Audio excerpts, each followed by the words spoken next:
신앙생활을 하는 분들이라면 다 나름대로 정말 잘 믿어보고 싶은 마음을 갖고 있을 것입니다.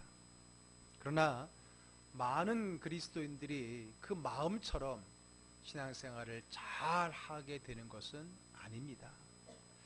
그 이유 중에 하나가 자신 안에 있는 그 마음이, 정말 그 마음이 삶으로 표현되지 않는 그 이유 중에 하나가 바로 자신의 그 익숙한 삶의 자리를 벗어나기가 어렵고 힘들기 때문이라는 겁니다.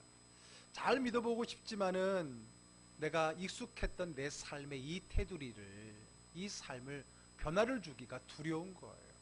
걱정도 되는 것이고, 또 지금 잡고 있는 이 자리를 놓치고 싶지 않은 그런 마음 때문에 우리가 마음으로 끝나버리는 신앙인들이 많다라고 하는 겁니다. 그래서 지난주에는요, 어떻게 하면 우리가 그 믿음에 향하여 있어 오늘의 익숙하고 안전한 지대를 벗어날 수 있겠느냐라고 말씀을 했고요. 그것은 다름이 아니라 느헤미야처럼 그 마음을 가지고 간절하게 금식하며 하나님 앞에 기도할 때에 우리의 마음이 우리의 삶의 믿음으로 현실로 나타나게 된다라고 말했습니다. 더욱 간절한 부르짖는 그 기도가 우리 안에 있는 우리의 결단을 삶으로 바꾸어 놓을 수 있는 겁니다. 그래서 여러분 마음속에 어떤 좋은 믿음의 은혜의 마음이 생겼다면 바로 무릎 꿇고 기도해야 되고요. 그 기도를 통해서 하나님이 나를 그렇게 하실 수 있도록 자신을 내어놓을 수 있는 신앙을 살아가야 되는 겁니다. 그리고 오늘 우리의 더욱 간절한 믿음 생활을 위한 두 번째 말씀은요, 겉옷을 벗고 달려가라 라는 그런 제목을 통해 나누려고 합니다. 겉옷을 벗고 달려가라는 것은 무엇일까요? 오늘 겉옷을 벗고 예수님께로 달려갔던 한 사람을 통해서 그 말씀, 더욱 간절한 믿음의 삶에 대한 말씀을 우리가 한번 찾아보려고 합니다. 오늘 주인공은요, 정말 너무나 잘 알고 있는, 제가 생각해도 이 본문을 가지고 참 수차례 설교를 했었던 기억도 있는데 너무나 잘 알고 있는 여리고성의 맹인이었던 바디메오라고 하는 사람입니다. 어쩌면 이번 달 설교의 주제인 더욱 간절히 라고 하는 이 주제에 가장 꼭 맞는, 모든 부분에 있어서 가장 그 부분에서의 앞서는 그러한 사람이 바로 이 바디메오가 아닌가 생각이 됩니다. 그래서 지난주에 이 시리즈를 시작하는 그 도입 부분에서 잠깐 이 바디메오에 대한 말도 언급을 했었습니다. 그래서 우리가 너무나 잘 알고 지난주도 앞부분에 조금 언급을 했기 때문에 바디메오에 대한 자세한 상황, 오늘의 상황과 그에 대한 언급은 하지는 않겠습니다. 단 그는요, 눈을 앞을 볼 수 없는 맹인으로서 여리고에 사는, 흔히들 우리가 거지였을 거라고 추측하는 그러한 사람이었고요. 그는 누구보다도 간절하게 자기의 눈을 뜨기를 원했고 자기의 삶의 변화를 일으키기를 원했던 겁니다. 그런 그에게 치유의 능력을 갖고 계시다라고 하는 그 예수 그리스도가 자기가 있는 그 여리고성에 왔다는 소문을 듣게 되고요. 또 그분이 내 주변을 걸어가고 계시다는 그 소리를 듣고 난 후에 간절히 예수님을 찾게 되어집니다. 오늘 본문의 47절의 말씀을 한번 같이 읽어볼까요? 나사렛 예수시란 말을 듣고 소리질러 이르되 다윗의 자손 예수여 나를 불쌍히 여기소서 하거늘. 예. 오늘 이 바디메오도요, 예수 그리스도가 치유의 능력을 가지고 있다라고 하는 그 마음의 소문을 듣고요, 나도 그분을 만나면 치유받을 수 있겠다라고 하는 믿음의 마음이 들었던 겁니다. 그런데 그런 믿음의 마음이 마음으로 끝나지 않기 위해서 그런 예수께서 가까이 오셨다는 소리를 듣고 뭐 했다고요? 소리 질렀다는 겁니다. 그 소리 질른 게 뭐겠어요? 바로 기도겠지요. 간절하게 소리질러 외쳐서 예수님을 부릅니다. 나를 불쌍히 여겨달라라고 말했던 거예요. 결국 그러니까 그의 마음은 기도가 됐고 결국은 예수 그리스도의 치유를 경험하는 믿음의 삶이 되지 않았습니까? 그것을 보게 되면 지난주에 느헤미야와 같이 금식하며 기도했다가 그 마음이 삶으로 이어졌던 것과 같은 그 원리가 오늘 이 바디메오에도 있는 것을 보게 됩니다. 사람들은 꾸짖어 잠잠하라고 했지만은 자신 앞에 오신 예수를 놓칠 수가 없기에 이번이 아니면 또 다른 기회가 없을 것이라고 하는 생각에 더욱더 간절하게 예수님을 부르십니다. 예수님은 그 소리를 듣게 되고요, 그리고 그를 불러오라고 합니다. 그런데 그랬더니 오늘 그가 예수님께로 가는데, 부름을 받은 바디메오가 예수 앞에 가는데, 성경은 그 간다라는 그 표현에 대해서 이렇게 증언하고 있습니다. 오늘 본문의 50절 말씀 같이 읽어볼게요. 맹인이 겉옷을 내버리고 뛰어 일어나 예수께 나아오거늘. 예. 여러분, 그냥 뛰어갔다 달려갔다 라고 해도 크게 우리가 어렵지 않게 본문이 넘어갈 수 있을 텐데, 오늘 성경 본문은 그냥 뛰어갔다라고 말하지 않고요, 겉옷을 내버리고 뛰어갔다라고 표현하고 있습니다. 제가 늘 설교할 때마다 말씀드리지만 성경 말씀은 기록되어진 하나님 말씀입니다. 그렇기 때문에 기록되어 있는 그 단어의 의미와 그 단어의 말씀의 의미를 함께 우리에게 전해주는 것이거든요. 그냥 뛰어갔다 해도 될 것을 왜 하필이면 겉옷을 내버리고 뛰어갔다라고 이야기했을까요? 거기에는 오늘 이 말씀을, 이 상황을 통해서 우리에게 주시고자 하는 하나님의 영적 의미가 있기 때문이 아니겠습니까? 어떤 사람은 이렇게 말할 겁니다. 겉옷을 벗고 뛰어가는 게 뭐 그렇게 대단하다고 그래. 당연히 한 걸음에 달려가려면 거추장스러운 겉옷은 벗는 게 더 낫겠지. 더군다나 이 사람은 우리가 흔히 거지로 알고 있는데 그의 옷이 얼마나 남루하고 냄새나겠어. 그 옷을 입고 갈 수는 없으니까 당연히 벗어버렸겠지. 흔히들 이렇게 말할 수 있을 것입니다. 그러나 이 문제는, 오늘 이 겉옷을 벗었다는 것은 그렇게 우리가 쉽게 생각할 수 있는 간단한 이야기가 아니라고 하는 겁니다. 그러기 위해서는 그 당시에, 오늘 예수님이 활동하셨던 이 당시에 겉옷의 의미가 무엇이냐, 그 겉옷의 의미에 대해서 우리가 이해를 갖지 않으면 그런 오해를 할 수 있다는 겁니다. 그렇다면 당시의 겉옷의 의미가 무엇인지를 잠깐 살펴보도록 하겠습니다. 주보에도 제가 이면에다가 간단하게 요약을 해놨지만 그것은 집에 가서 읽어보시고요. 여러분, 유대인들의 옷을 가만히 보게 되면, 여러분 성경시대 이야기의 그 영화 장면을 가만히 보게 되면은 대부분의 사람들은 하얗게 옷을 한 통으로 된, 요즘으로 말하면 원피스 같은 옷을 입는 거, 이게 겉옷이자 생활복입니다. 거기에다 허리띠 하나만 딱 두르면 위아래 구분이 되면서 그게 바로 대부분의 일상의 옷입니다. 그런데 그런 일상의 옷에다가 이제 겉옷이 하나 추가되면 그것은 외출복이 되고 어떤 행사에 참여하는 정장이 되는 겁니다. 그게 겉옷인데요, 겉옷은 옷이라고 하기는 좀 그렇습니다. 한번 그림을 한번 띄워봐 주시면요, 이렇게 걸치고 있으니까 사람 형태로 보이죠. 그 옷을 쫙 펴놓게 되면은 사각형의 천일 뿐입니다.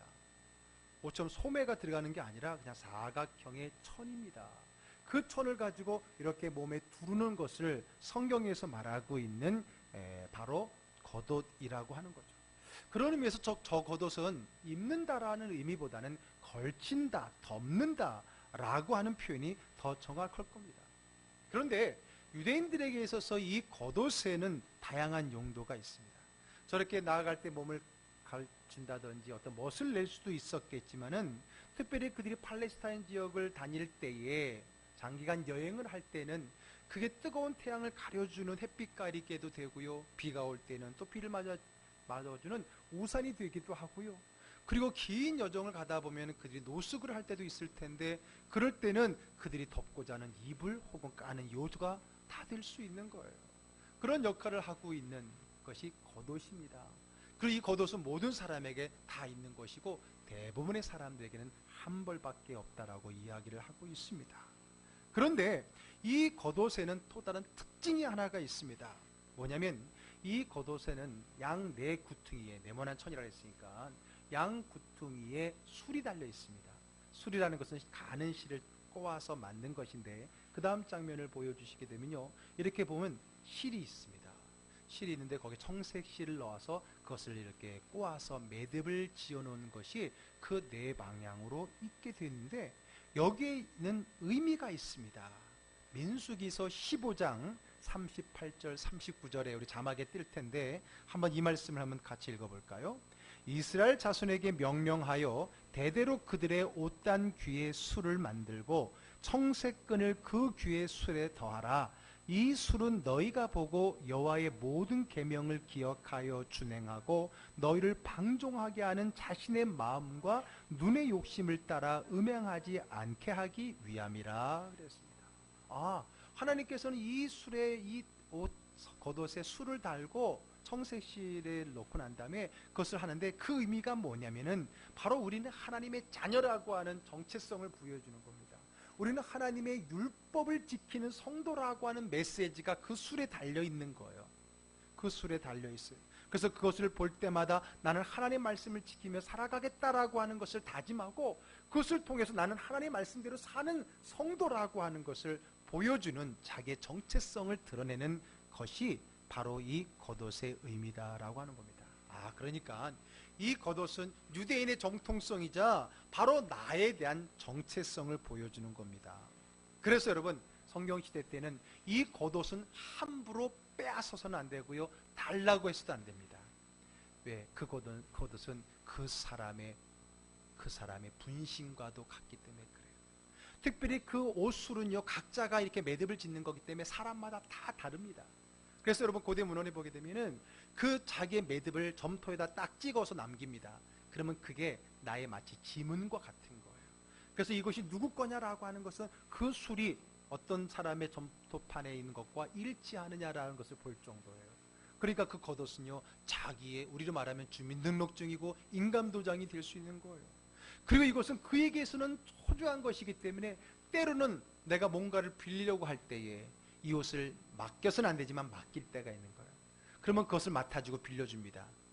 왜냐하면 이것은 그 사람에게, 유대인들에게 아주 소중한 것이기 때문에 결국은 찾아가게 될 거라고 하는 것 때문에 그렇지요. 어쨌든 간에 그러한 일들이, 예수님께서도 너희들이 속옷을 달라고 하던 겉옷을 주라, 그런 말씀도 하시거든요. 우리 생각할 때는 왜 속옷을 달라 그러지? 그 일상 보기 때문에 그래요. 그러면 겉옷도 주라는 거예요.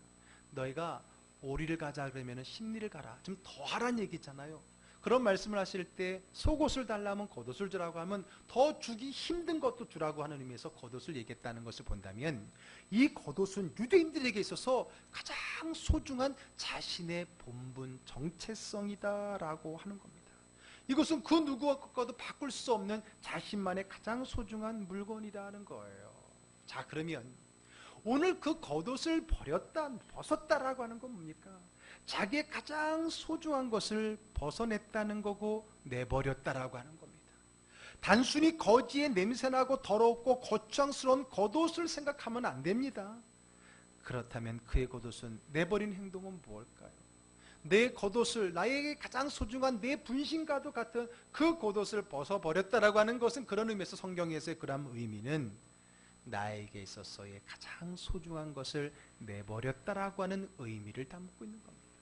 더 나아가서 소중한 정도가 아니라 나의 정체성, 이제까지 살아왔던 나의 삶의 모든 정체성을 내버렸다는 거예요. 그리고 여기서 여러분, 내버렸다고 표현한 것은요, 잠시 두고 간 게 아닙니다. 잠시 벗어둔 게 아닙니다. 잠시 맡겨둔 게 아닙니다. 그 말은 뭡니까? 다시 와서 받은 것도 아니고요, 다시 와서 입을 게 아니라는 겁니다. 그래서 오늘 성경에는 뭐라고 표현했어요? 내버렸다는 거예요. 이건 뭐예요? 다시는 내가 취하지 않겠다라고 하는 의미가 담아있는 겁니다. 다시는 내가 이 옷을 입지 않으리라. 다시는 내가 이 자리에 있지 않으리라. 다시는 내가 이전처럼 살지 않으리라. 다시는 내가 옛사람처럼 살지 않겠다라고 하는 자기의 삶에 대한 결단이 겉옷을 내버리는 것에 대한 표현이라고 하는 겁니다. 이게 바로 우리 신앙인들의 결단인 거예요. 우리의 믿음이 더욱 간절한 믿음으로 나타나기 위한 결단이 뭐냐? 바로 우리의 이 이전의 삶을 벗어내 버리는 겁니다. 믿음이라는 것은 이전 것을 버리고 새로운 삶을 살겠다는 강한 결단이고, 이전과는 다르게 새로운 삶을 살 수 있다라고 하는 그것에 대한 확신이고 믿음이라고 하는 겁니다. 우리가 많이 암송하는 고린도후서 5장 17절의 말씀 한번 암송해 볼까요? 그런즉 누구든지 그리스도 안에 있으면 새로운 피조물이라. 이전 것은 지나갔으니 보라 새 것이 되었도다. 아멘. 그렇습니다. 믿음이라고 하는 것은 새로운 사람이 되었다는 거예요. 이전의 삶과 똑같은 삶을 사는 것이 아닌 새로운 은혜의 삶을 살게 되었다라는 것을 입증하고 그것을 믿고 그렇게 살아가는 것이 믿음인 것을 믿으시길 바랍니다. 아멘. 이전 것은 지나간 것입니다. 이전의 옷을 벗어버리고 새 옷을 입는 것입니다. 과거와의 단절입니다. 내가 중요하게 여겼던 내 것을 버리는 이별이라고 하는 겁니다. 그래서 예수님께서는요 이렇게 비유하셨습니다. 마태복음 9장 17절 말씀 읽어볼까요? 새 포도주를 낡은 가죽 부대에 넣지 아니하나니 그렇게 하면 부대가 터져 포도주로 쏟아지고 부대도 버리게 됨이라. 새 포도주는 새 부대에 넣어야 둘이 다 보존되느니라. 아멘. 그렇습니다. 마치 그렇습니다. 예수를 믿는다는 것은 이제 우리의 지난날의 삶의 옷을 벗어버리고 삶의 그 나의 삶의 부대 속을 벗어나서 새로운 은혜와 성령의 테두리, 그 옷을, 그 법을 그 부대 안에 들어가는 것, 이게 바로 예수를 믿는 자의 삶의 변화인 겁니다. 그러기 위해서는 우리는 이전 것은 완전히 버려야 됩니다. 혹시나 하면서 여지를 남겨두어서는 안 된다는 거예요. 그래서 여러분, 우리가 아이들이, 오늘 아침에 제가 이정 집사님하고 그 꼬맹이 둘을 같이 태우고 왔는데 여전히 그 막내 선우가 이 젖꼭지를 이렇게 물고 있더라고요. 우리가 어린 아이들이 이제는 우유를 끊고 이제는 밥을 먹게 하기 위해서 이제 그만 우유를 끊어야 되겠다 하고 할 때 이 아이에게 더 이상 이제는 우유를 먹을 수 없어 라고 하는 것을 이제 보여주기 위한 퍼포먼스를 합니다. 뭐를 하냐면 그 애가 보는 앞에서 우유병 젖꼭지 있죠? 꼭지를 어때요? 딱 잘라버리죠. 우리 어머니도 그런 거 해보신 적 있잖아요. 안 해보셨어요? 네? 그 아이가 보는 앞에서 딱 자르면서 이제 다시는 이제 우유 안 먹는 거야, 이제 못 먹는 거네, 딱 그래 버리잖아요. 마찬가지. 우리 신앙의 삶이라고 하는 것은요, 이제까지 내가 믿음 없이 살아왔던 나의 삶의 옷을 벗어 던져버리는 거예요. 잘라버리는 겁니다. 다시는 그것을 손대지 못하도록 완벽하게 그것을 끊어내는 것. 그럴 때 우리가 뒤를 돌아보지 않고 믿음을 향해, 주님을 향해서 믿음으로 걸어갈 수 있다라고 하는 겁니다. 여러분, 저희가 어렸을 때는 노는 게 딱 정해져 있었어요. 친구들하고. 그때 당시 우리 용어로 치기장난, 다방구, 술래잡기, 구슬치기, 딱지치기, 그런 거 했죠. 제 기억에요. 제가 6학년 끝나고 중학교 올라가야 되는데요, 여전히 구슬치기하고 딱지치기를 못 끊었었어요. 끊어야 되는 건지 모르겠지만 어쨌든 제 딴에는 끊어야 되는데 못 끊고 그 추운 겨울에도 손이 얼었는데도 불구하고 구슬치기하고 놀 때가 있었고, 어떨 때 제가 안 되겠다, 이거 끊어야 되는데 그래갖고 제가 어떻게 끊었을까요? 제가 그동안에 열심히 모았고 땄던 그 딱지와 그 구슬을 어떻게 했을까요? 잘 보관했을까요? 아닙니다. 과감하게 버리기는 아깝고 동생을 줘버린 거죠. 누구를 줘버린 거죠. 다시는 이제 내가 그걸 끊기 위해서 그런 것을 하잖아요. 오늘 마찬가지입니다. 여전히 여지를 남겨두면 우리는 늘 편안한 안주한 옛 생활을 돌아갈 때가 많거든요. 오늘 그런 메시지가 오늘 여기 있는 거예요. 과감하게 지금 내가 지난날에 입었던 옛 옷, 내 삶의 그 모습을 과감하게 벗어버려야 돼요. 그래야 내가 뒤돌아보지 않고 어쩔 수 없이라도 내가 가야 될 그 방향을 향해 더욱 간절하게 갈 수 있기 때문에 그렇습니다. 과감하게 이 자리를 떠나지 않는다면 우리는 열심히 간절히 앞으로 갈 수가 없습니다. 여러분, 왜 우리가 뭐를 해도 간절하지 않은지 아세요? 그 방법 외에 다른 방법이 있기 때문에 그래요. 그러나 다른 방법은 없고 오직 저 한 가지 방법밖에 없는 사람은요, 누가 뭐라 하지 않아도, 시키지 않아도 열심히 합니다. 여러분, 내가 기도 외에는 방법이 없다는 것을 아는 사람은요, 제가 기도하란 말 안 해도 찾아와서 눈물 흘리며 기도하게 되어 있는 거예요. 결국 우리가 간절한 믿음으로 가기 위해서는 주님을 향한 그 방법 외에 나머지는 다 벗어서 던져버려야 되는 겁니다. 끊어버려야 된다는 거예요. 하나님께서 아브라함에게 너는 너의 본토 친척 아버지 집을 떠나가라 그랬습니다.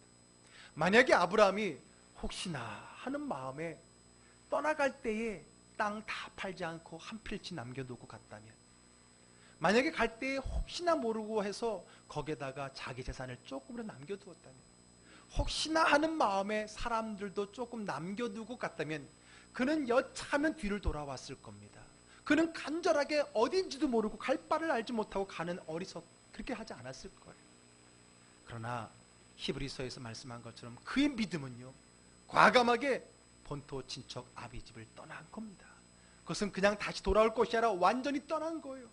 그렇기 때문에 그가 하나님 앞에 위대한, 그렇기 때문에 그는 이제부터는 하나님만을 바라보는 믿음의 삶이 되었던 겁니다. 이스라엘 백성들을 하나님께서 광야로 내몰 때에 일부러 홍해를 연 다음에 홍해를 확 닫아버리는 것은 다시는 돌아갈 길을 막아버린 거예요.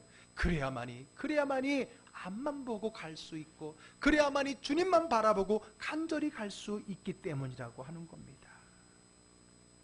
또 다른 방법이 있는 사람은 지금 여기에서 더욱 간절하게 하지 않습니다. 누가 더욱 간절히 할 수 있습니까? 이것밖에는 방법이 없다고 생각하는 사람만이 더욱 간절히 할 수가 있는 겁니다. 누가 하나님 앞에 더욱 간절히 할 수 있습니까? 다른 방법은 없고 오직 하나님 방법밖에 없는 사람이 더욱 간절히 신앙생활하는 것입니다. 아멘. 그러면 여러분, 내가 왜 간절히 신앙생활을 안 하느냐? 답은 하나입니다. 내가 아직 이전의 방법의 삶의 옷을 벗지 않았기 때문에, 혹은 벗은 것 같아도 버리지 않았고 여전히 손에 쥐고 있기 때문에, 여차하면 다시 입을 자세가 되어 있기 때문에 오늘 우리의 믿음에 더욱 간절히 절실히 살아갈 수 없는 이유인 겁니다. 그러면 답은 나옵니다. 우리가 절실히 간절히 하나님 앞에 더욱 가까이 가기 위해서는 이전에 익숙한, 이전에 나의 방법을 다 버려야 됩니다. 과감하게 끊어버려야 되는 것입니다. 죄송하지만 여러분들이 간절히 신앙생활하지 못하는 것은 이전 것을 다 버리지 못했기 때문입니다. 그것을 버릴 수만 있다면 우리는 오직 하나님 한 분만을 향해 믿음으로 나아갈 수 있는 것임을 믿으시길 바랍니다. 가끔 그럴 때 있잖아요. 저 사람이 저 정도 되면 하나님 좀 불러야 되는데 안 불러요. 왜? 아직 남았거든. 그러니까 그것 때문에 안 돼요. 그러다 보면 속으로 그런 생각이 들어요. 결국은 저것까지 다 빼앗기고 나서야 하나님을 찾으려고 하겠구나. 안타까운 거죠. 다 빼앗기고 참는 건 너무 힘들잖아요. 미리 내가 던져버리고 나아갈 수 있다면 더 큰 은혜가 되지 않겠습니까? 예수님께서 70명의 제자를 둘씩 짝지어서 각 마을로 전도자로 파송을 합니다. 그때 예수님께서 주신 여러 가지 지침 중에 제일 먼저가 뭔지 아세요? 너희는 전대를 가져가지 마라. 금이나 은이나 동을 가지고 가지 마라. 빈손으로 가라는 거예요. 왜? 하나님이 채워주시겠다는 거예요. 내가 금, 은, 동을 할 거면 내 힘으로 사역하겠죠? 아닙니다. 놓고 가라는 거예요. 뭐예요? 하나님만 의지하라라고 하는 겁니다. 그래야 전적으로 하나님만 의지할 수 있고, 그래야 전적인 하나님의 은혜를 경험할 수 있기 때문이라고 하는 겁니다. 이 말씀 준비하고 이 말을 준비하다가 저희 개척할 때가 생각이 났어요. 저도 처음에 개척을 준비하면서 어떻게 물질을 마련하고, 또 어떻게 교회 시스템을 마련하고, 또 어떻게 성도를 구성하고, 제 나름대로 많은 계산을 갖고 있었는데, 저의 개척의 시작은 다름이 아니라 바로 그 계획을 하나하나 다 깨는 것에부터 시작이 되었습니다.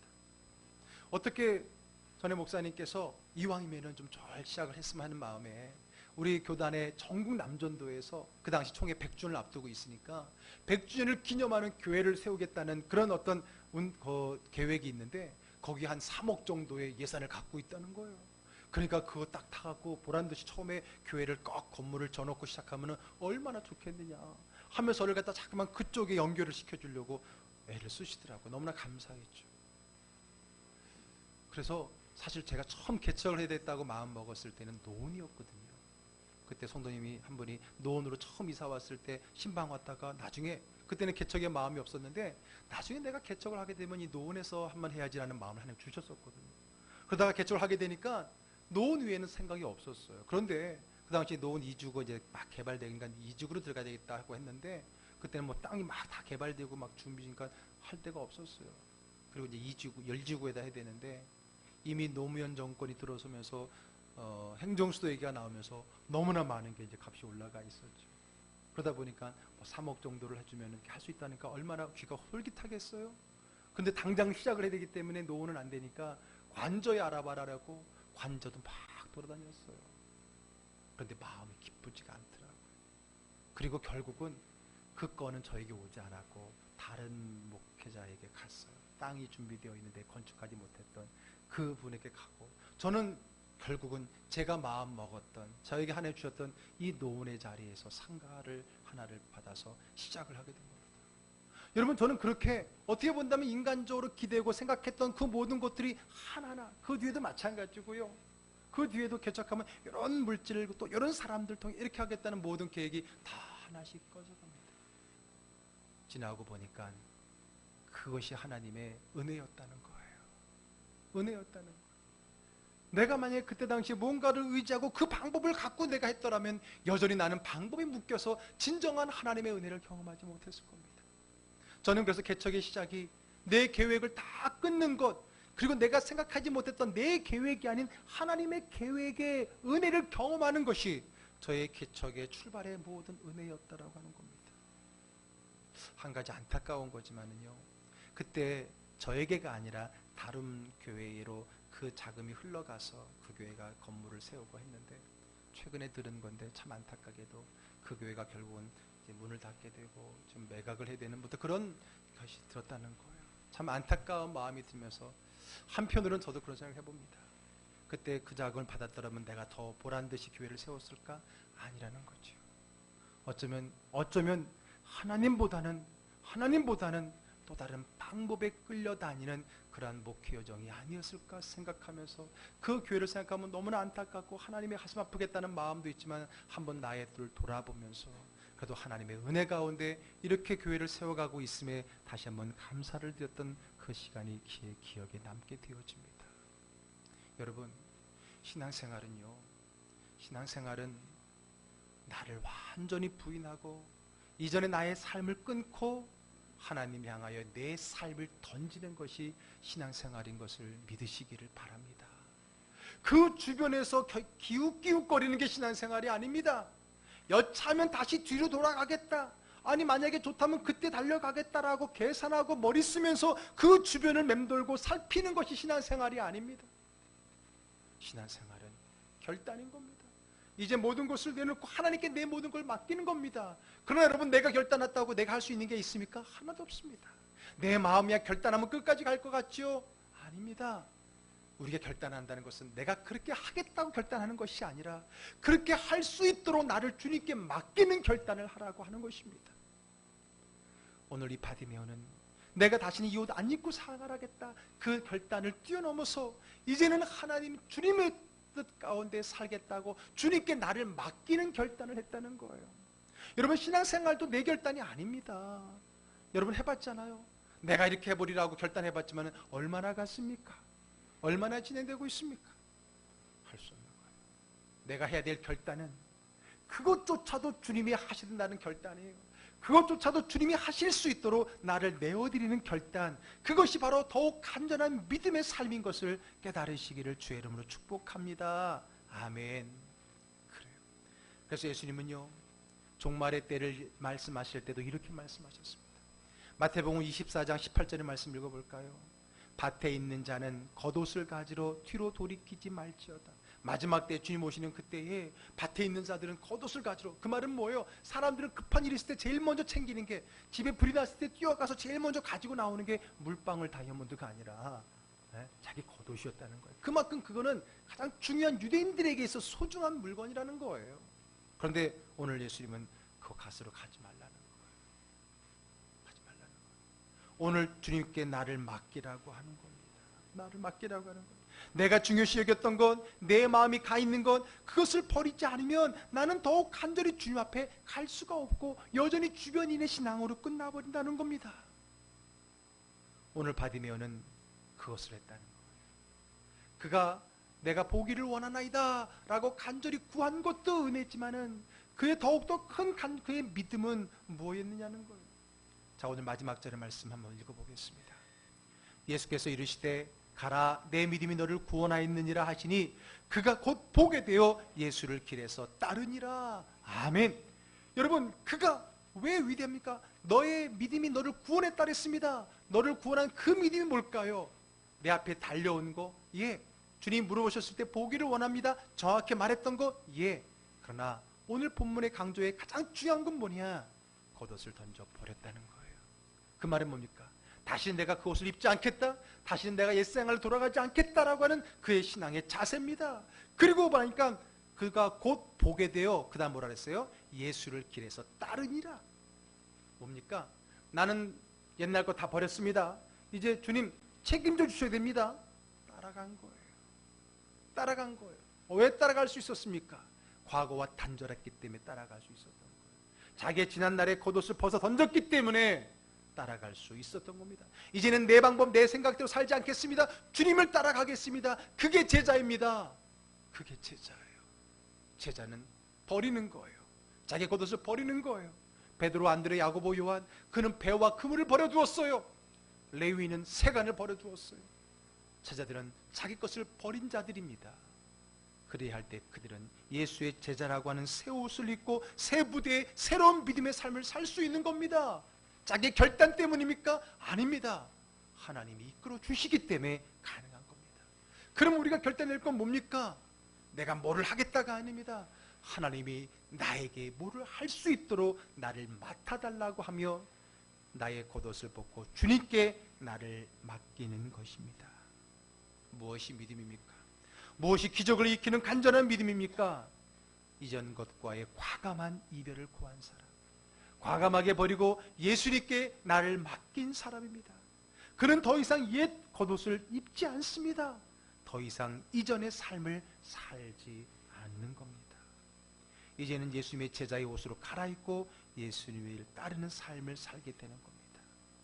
사랑하는 즐거운 교회 가족 여러분, 우리의 믿음이 마음만의 믿음으로만이 아니라 삶의 기적의 믿음이 되기를 원하는 저와 여러분, 그러기 위해서 우리에게는 더욱 간절한 믿음이 필요한데, 그 간절한 믿음은요, 여러분들의 옛 옷을 벗어버리는 것입니다.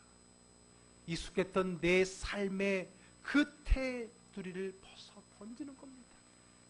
한 번도 경험해보지 못한 새로운 하나님의 미지의 세계를 향하여서 내 온몸을 던져버리는 것입니다.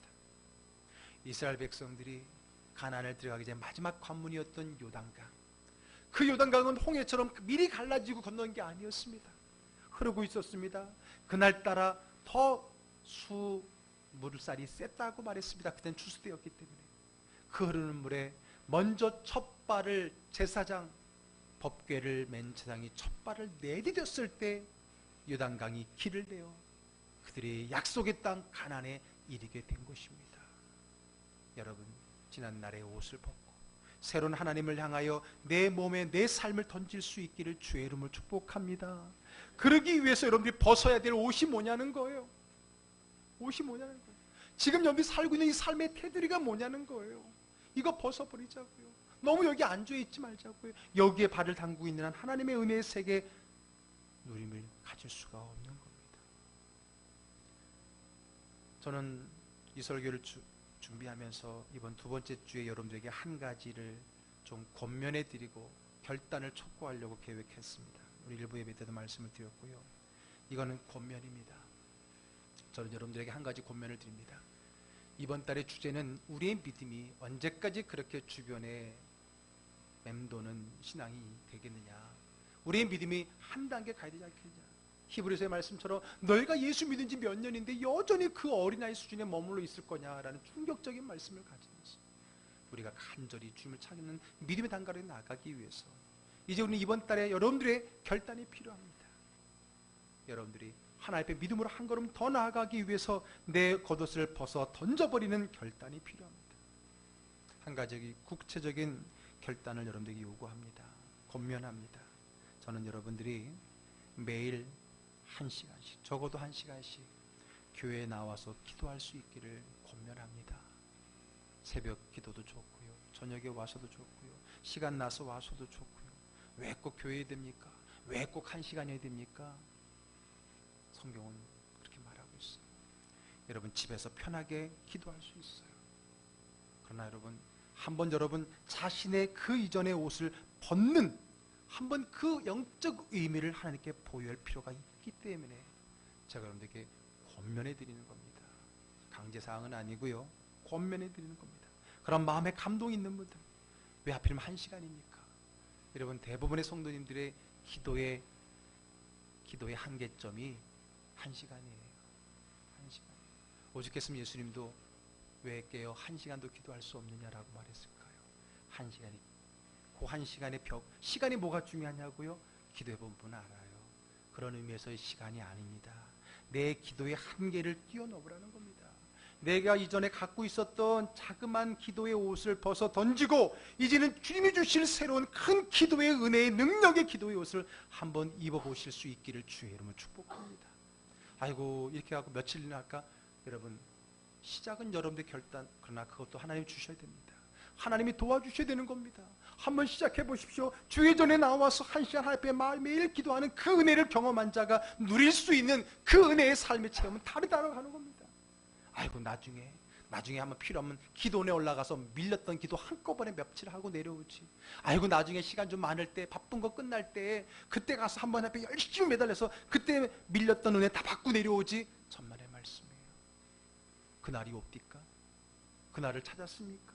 여전히 그것은 내일이었고 내일이었습니다. 이렇게 우리 믿음 생활 해서는 안 됩니다.